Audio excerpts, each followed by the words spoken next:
عاد محمد الخامس في العام 55. حصلت المغرب على الاستقلال. التحقت بالطيران بدراسة الطيران في فبراير عام 57. يعني فترة كانت قليلة جدا. تعلمت الطيران في البداية على يد الفرنسيين.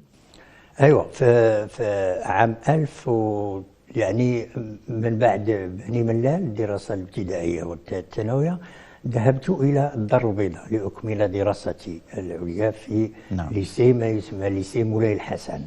ذهبنا إلى فرنسا لمدة 4 شهور، طرنا على طيارات خفيفة. من بعد فرنسا بعد 4 شهور رجعنا إلى مراكش، اللي كانت في مراكش مدرسة فرنسية لتدريب الطيران الفرنسيين، ولهذا أصبحنا أول فوج اتصلنا في مراكش للتدريب على الطيران مع الفرنسيين. وهذاك الوقت كان الحرب أشد ذروها في الجزائر، وكانوا يدربون الطيران في مراكش ويذهبون بهم إلى الجزائر ليقصفوا من المغاربة من مراكش. أيوة. يعني الطيارون من مراكش لما يكمل التدريب ديالو يذهب إلى الجزائر.